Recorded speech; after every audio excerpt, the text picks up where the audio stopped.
إلى الرأي العام باسم مجلس الرقة المدني وأهالي مدينة الرقة وريفها، ندين ونستنكر الهجمات التركية الغاشمة على أهالينا في الشمال السوري ابتداء من كوباني وصولا إلى ديريك،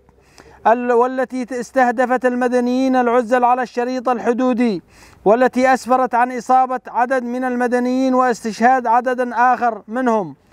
وذلك بالتزامن مع انعقاد ملتقى العشائر السورية الثاني، والذي كان من المقرر عقده اليوم الأحد 20 تشرين الثاني بمشاركة أكثر من 6300 شخصية من الشيوخ والوجهاء كافة العشائر والقبائل المتواجدة في مناطق شمال وشرق سوريا، بالإضافة لشيوخ ووجهاء العشائر من الداخل السوري. وباسم شيوخ ووجهاء العشائر الرقة، فإننا نحمل دولة الاحتلال التركي المسؤولية الكاملة عن تأجيل هذا الملتقى، والذي ينعقد في مرحلة مصيرية حاسمة كمساهمة في السعي لحل الأزمة السورية ولترسيخ مبدأ الإدارة الذاتية وإثبات وقوف شعوب شمال شرق سوريا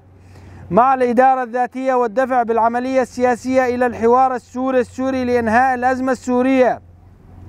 ورسائل للداخل السوري وخارجه بأن كافة العشائر وجميع مكونات شمال وشرق سوريا تقف إلى جانب الإدارة الذاتية وأبنائهم ضمن قوات سوريا الديمقراطية لترسيخ الأمن والأمان. أن تلك الهجمات في هذا التوقيت المحدد كان المقصود منها عرقلة ملتقى العشائر السورية الذي يهدف لتوحيد مكونات الشعب السوري،